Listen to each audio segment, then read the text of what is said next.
Haven't you ever thought about why your mantras aren't working? Are you interested in knowing how to make affirmations really work? We're going to talk a lot about how to change your life with mantras in this video. Get ready to learn the powerful methods that will make what you say come true. Stay tuned to find out how to get the most out of mantras and achieve the success you've been hoping for.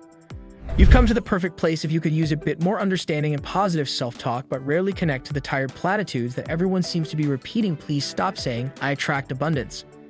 I found that having a consistent affirmation routine can significantly improve your self-esteem and perspective on life.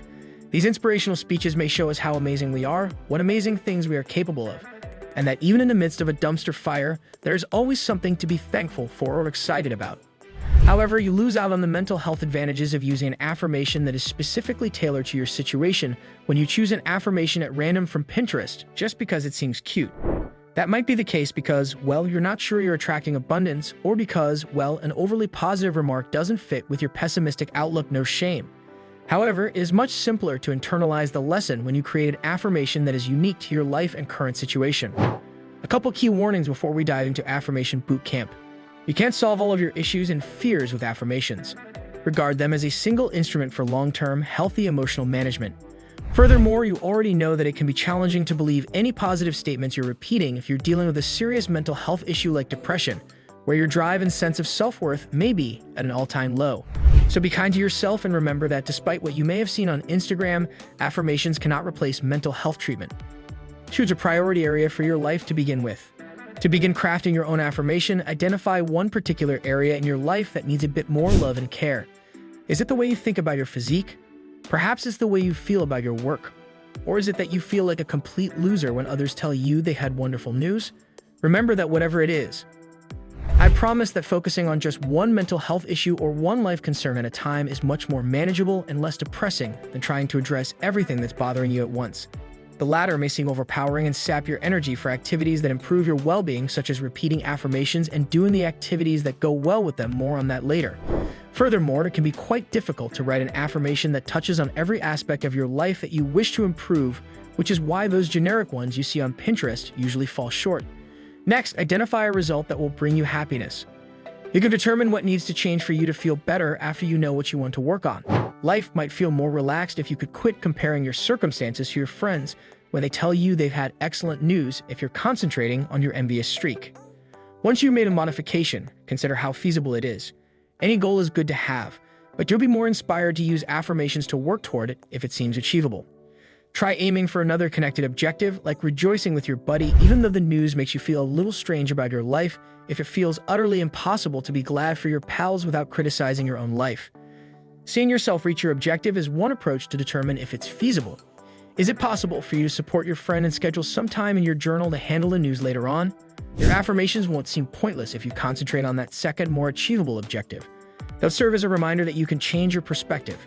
Make use of your best personality. Now that you know what you want to achieve, it's time to draft a mission statement that reflects your desired course of action or ideal self. That statement ought to be made from the viewpoint of your evolved future self.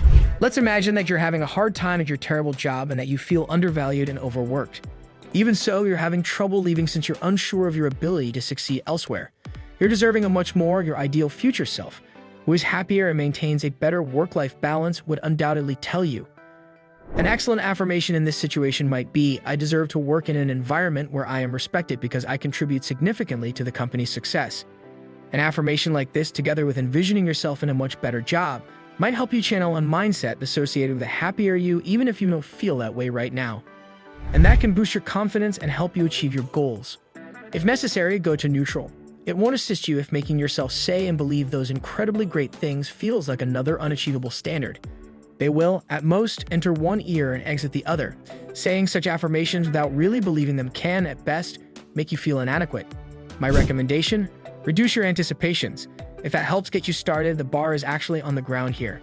You can change your perspective from one that is negative to one that is neutral by repeating an affirmation such as, "Simply getting through the day is more than enough." And if you begin to feel that, you may change it to something more affirming such as, "My work is consistently good, and I am an important member of my team." Don't hasten the transition from neutral to positive, no matter how long it takes. Consider the message you would send to a friend. We probably wouldn't be friends for very long if we treated our closest friends the same way we treat ourselves. Additionally, since it's so simple for us to be our own worst critics, considering things from a friend's viewpoint can assist us in crafting affirmations that seem encouraging. Let's take an example where you were having identification issues. A buddy is someone you would never tell that their troubles are unreal unless they are screaming about reverse racism outside.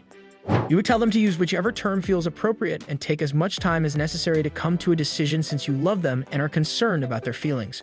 Reversing that, you may say to yourself something like this: I am free to explore the identity I have chosen for myself, and it is valid. Putting on tag team.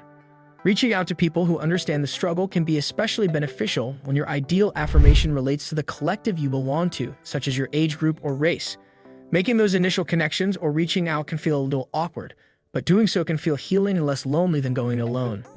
For instance, meeting up with or conversing with people who appear like you can be validating if you feel that you don't match society's standards of beauty and that a recent love relationship left you feeling uneasy. They can support you and help you realize that despite how difficult it may seem at the moment, you deserve better. You can use your shared experiences to craft a powerful affirmation such as I am beautiful, or people who look like me can find love and deserve to be loved by connecting with your folks. As an aside, if you have trouble making friends in the first place, consider writing an affirmation that has to do with building wholesome bonds, such as I can find adoring and encouraging connections that validate who I am. Schedule a practice session. Affirmation work, like anything else in this world, is not a one-size-fits-all endeavor, so experiment with different approaches until you find one that suits your needs. The most important thing is to select a routine that inspires you and is reliable. Therefore, no, it won't work if you say it aloud in front of the mirror every morning. Assume you are a stickler for order. You might find it helpful to write down your affirmations several times on a regular basis in a journal. Open your notes app if you don't like writing by hand. Put them on a sticky note and check in with it when you hang out in your favorite spot of the house if that seems like too much. You're not alone if you worry that your roommate or someone else will judge your morning, check-in, or sticky note. In that case, it could be more practical to repeat affirmations in the shower or immediately before bed. If your affirmation is connected to anything that occurs during the day, you can practice weekly, daily, or even every few hours. To ensure that you remember your encouraging reminders, just make sure you can maintain the cadence and do it frequently enough. Recall that you can experience several emotions at once. Avoid succumbing to poisonous optimism, which is the idea that you should always see the positive aspects of life regardless of how awful things are. The most effective affirmations focus on your future while acknowledging the emotional and physical events that are occurring in your life. You can move forward while making room for all of the complex emotions that are starting to surface with the support of that realistic viewpoint. Therefore, if you recently ended a romantic relationship that wasn't healthy for you, you can acknowledge the sadness of being single or missing your former partner while simultaneously saying, I deserve a healthy relationship. If you found this video helpful, don't forget to subscribe and hit the notification bell so you never miss out on our latest tips and techniques. Join our community and start your journey towards mastering affirmations and transforming your life today.